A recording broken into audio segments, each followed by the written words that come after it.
внутри функции «если» мы с вами прописываем логическое выражение, которое проверяем для того, чтобы вывести то или иное условие. Давайте попробуем прописать это логическое выражение отдельно от функции «если», чтобы посмотреть, как оно срабатывает. Пишу равно ячейка c7 больше, чем 10. И нам говорят истина, то есть ячейка c7 действительно больше 10. Если мы протянем формулу вниз, то теперь мы уже будем проверять ячейку c8, больше ли она 10. Нет, не больше, и мы видим значение ложь. Именно эти значения подставляются в результат логического выражения внутри функции «если», а далее мы, соответственно, видим значение «если истина», вот она истина, значение «если ложь», вот она ложь. Но функция «если» позволяет нам применять только одно логическое выражение к нашей формуле. Если нам нужно больше логических выражений, для этого есть отдельные функции. И сейчас мы рассмотрим функцию «и», которая позволяет объединить два и больше условий. Давайте напишем ее вот здесь. Пишу равно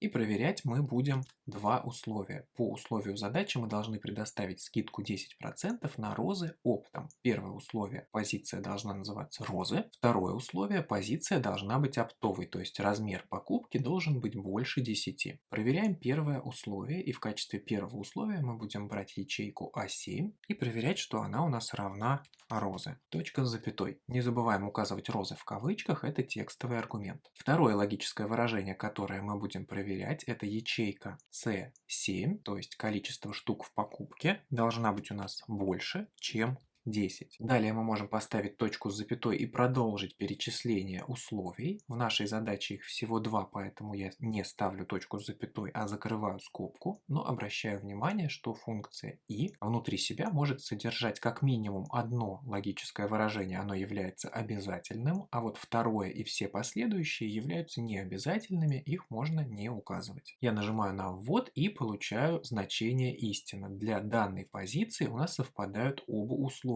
И розы, и оптовая покупка. Если мы протянем нашу формулу вниз, то увидим, что для всех остальных ячеек значение ложь. Смотрим, у нас больше нигде нет роз, то есть первое наше условие всегда будет ложным, а вот оптовые позиции у нас встречаются, например, вот здесь. Как работает функция «и»? Функция «и» проверяет все условия внутри себя. И только если все они, каждая из них в результате дает истину, то есть выражение верно, только в этом случае и сама функция «и» является истиной. Если хотя бы одно из этих логических выражений дает ложь, то и сама функция «и» нам выведет ложь, что мы и видим на этом примере. Давайте применим нашу функцию «и» посчитаем скидку 10% на розы оптом теперь уже в цифрах. Для этого мы воспользуемся функцией «если», пишу равно «если», открываю скобку, и теперь нам нужно указать логическое выражение, но так как функция «если» позволяет указать только одно логическое выражение, для того, чтобы это обойти, в качестве логического выражения мы будем закладывать функцию «и»,